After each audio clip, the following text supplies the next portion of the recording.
Breaking news. గత 10 ఏళ్లు అధికారంలో ఉన్న బీఆర్ఎస్ తప్పిదాలు ఒక్కొక్కటిగా బయటపడుతున్నాయి. అధికారం అడ్డం పెట్టుకుని కేసీఆర్ ఇష్టానుసారంగా తీసుకునే నిర్ణయాలే ఇప్పుడు ఆయన మెడకు చుట్టుకుంటున్నాయి.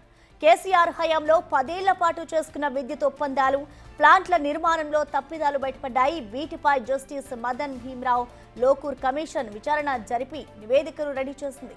రీసెంట్ గా ఈ నివేదికను తెలంగాణ మంత్రివర్గం ఆమోదించింది. ఈ నిర్ణయాల్లో కీలక పాత్ర పోషించిన మాజీ సీఎం కేసీఆర్ తో పాటు ఇతర పాత్రధారులపైన కూడా చర్యలు తీసుకోవాలని మంత్రివర్గం నిర్ణయించింది.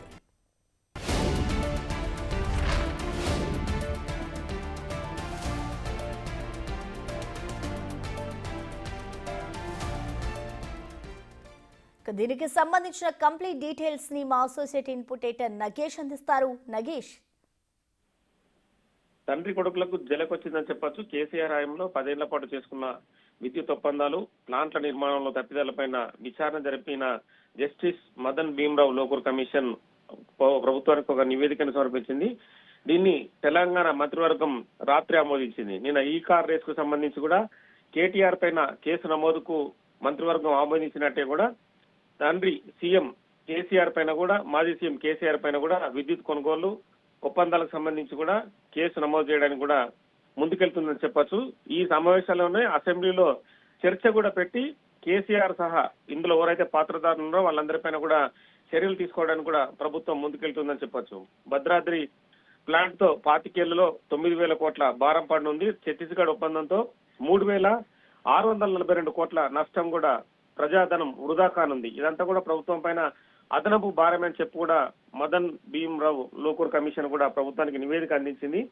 గనులకు దూరంగా యాదాద్రి కేవలం రవాణాకే 1,600 కోట్లు ఖర్చు ఉన్నట్టు ఇందులో కమిషన్ నిగ్గు తేల్చిందని చెప్పొచ్చు. ఎందుకంటే 10 ఏళ్ల పాటు అసలు విద్యుత్ సంబంధించిన ఒప్పందాలు అవసరం లేని సమయంలో కూడా ఛత్తీస్గఢ్ తో విద్యుత్ ఒప్పందం చేసుకోవడం వల్ల కూడా 3,642 కోట్లు ప్రజాధనం వృధా కానుంది. ఎందుకంటే ఈ పవర్ ఏదైతే భద్రాద్రి పవర్ ప్లాంట్ కూడా కాలం చెల్లిన టెక్నాలజీతో కట్టడం వల్ల రానున్న 25 ఏళ్లలో 9,000 కోట్లకు పైగా కూడా ప్రజలపైన ఇది కూడా భారం పడుతుంది. ఎందుకంటే సూపర్ క్రిటికల్ పవర్ వాటితో పోల్చుకుంటే కనుక sub critical plant auxiliary construction లో అంటే సొంతంగా వినియోగించుకునే కరెంటు వ్యవహారంలో కూడా అదనపు భారాన్ని కూడా పడనుంది. ఎందుకంటే 350 కోట్ల వరకు కూడా అదనపు భారం పడుతుందని చెప్పి కూడా కమిషన్ తేల్చింది. ఎందుకంటే ప్లాంట్ జీవితకాలం 25 ఏళ్లు, అందులో 9,000 కోట్ల రూపాయలు ఖచ్చితంగా ప్రజలు కట్టాల్సిందే. ఎందుకంటే ప్రజలపైన పన్నుల రూపాయన వసూలు చేసి ప్రజల నుంచి కూడా కట్టాల్సిందే.